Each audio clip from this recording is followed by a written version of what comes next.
बिंबिसार, मगध साम्राज्य का वो नाम जिसने इतिहास का रुख ही मोड़ दिया। एक ऐसा महान राजा जिसने एक शक्तिशाली साम्राज्य की नींव रखी, लेकिन जिसकी कहानी का अंत हुआ धोखे और एक भयानक त्रासदी में। जरा सोचिए, साल है करीब 493 ईसा पूर्व।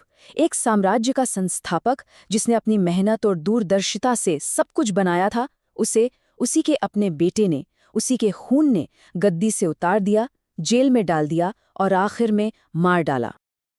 तो सवाल ये उठता है कि आखिर कौन था ये राजा, और ऐसा क्या हुआ कि उसका इतना शानदार राज एक भयानक फैमिली ट्रेजेडी में बदल गया। चलिए आज इसी कहानी की परतें खोलते हैं। तो चलिए कहानी की शुरुआत में चलते हैं, देखते हैं कि बिंबिसार ने अपने साम्राज्य की नींव आखिर रखी कैसे, और उस वक्त मगध की हालत क्या थी जब वो गद्दी पर बैठे। देखिए, बिंबिसार की ताकत का एक बहुत बड़ा राज था मगध का भूगोल। ये पूरा इलाका पहाड़ों और नदियों से घिरा था, मतलब एक तरह से कुदरती किला।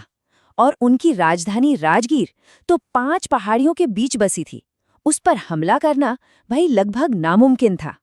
मिलिट्री ऑपरेशंस के लिए इससे बढ़िया बेस हो ही नहीं सकता था।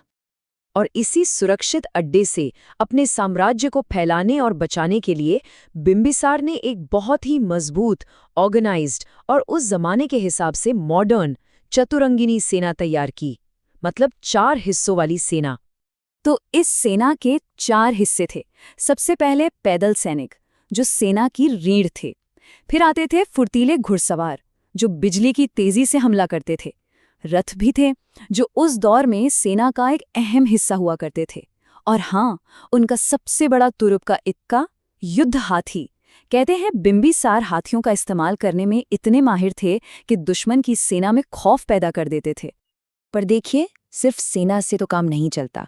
बिंबिसार ये बात अच्छी तरह जानते थे कि असली ताकत तो खजाने से आती है। इसीलिए उन्होंने एक जबरदस्त इकोनॉमिक सिस्टम बनाया। एक प्रॉपर टैक्स सिस्टम था, ट्रेड और कॉमर्स फल फूल रहा था, और खेती तो जबरदस्त थी ही। इसी पैसे ने उनके साम्राज्य को असली ताकत दी। सेना और पैसे के अलावा बिंबिसार के पास एक और हथियार था, और वो था उनका दिमाग। वो सिर्फ एक योद्धा नहीं थे, बल्कि एक बहुत ही शानदार डिप्लोमैट भी थे। वो जानते थे कि जो काम तलवार नहीं कर सकती, वो रिश्ते कर सकते हैं। तो उन्होंने पावर बढ़ाने के लिए 2 रास्ते अपनाए।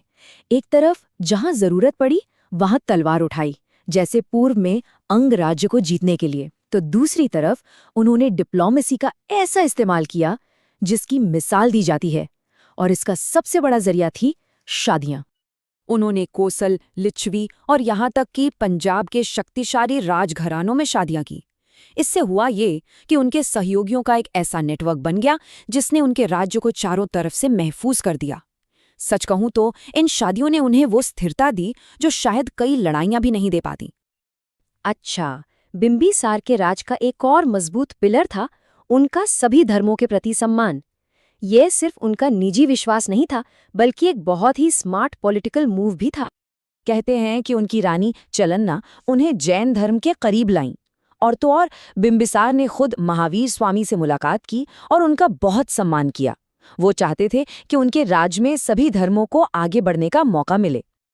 लेकिन बौद्ध धर्म के साथ तो उनका रिश्ता और भी गहरा था। एक बहुत मशहूर कहानी है कि एक बार उनकी मुलाकात एक युवा साधु से हुई। बिंबिसार उनसे इतने प्रभावित हुए कि उन्होंने वादा ले लिया कि जब भी आपको ज्ञान मिलेगा, आप सबसे पहले मगध ही आएंगे। जानते हैं वो युवा साधु कौन थे? वो थे भविष्य के गौतम बुद्ध। और जब बुद्ध को ज्ञान मिला तो उन्होंने अपना वादा निभाया। जवाब में बिंबिसार ने भी अपनी श्रद्धा दिखाई। उन्होंने बुद्ध और उनके संघ को तोहफे में मशहूर वेलुवन मठ बनवा कर दिया। ये मठ बौद्ध धर्म के शुरुआती दिनों में एक बहुत बड़ा सेंटर बना।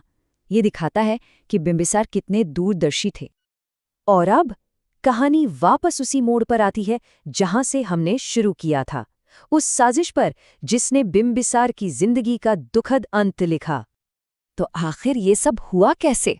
कहानी में ट्विस्ट तब आया जब उनका अपना बेटा अजातशत्रु राजगद्दी के लिए बेचैन हो गया। बौद्ध ग्रंथों के मुताबिक उसे भड़काने वाला था बुद्ध का ही चचेरा भाई देवदत्त। कहते हैं देवदत्त ने ही अजातशत्रु के कान भरे, और उसी की सलाह पर अजातशत्रु ने अपने ही पिता को कैद कर लिया और आखिर में उनकी मौत की वजह बना। इस घिनौने काम को कहते हैं पितृ हत्या, यानी अपने ही पिता की हत्या करना।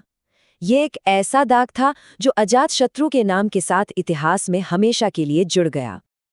भले ही बिंबिसार का अंत बहुत दुखद रहा हो, लेकिन इतिहास में उनकी विरासत बहुत बड़ी है। चलिए देखते हैं कि कैसे।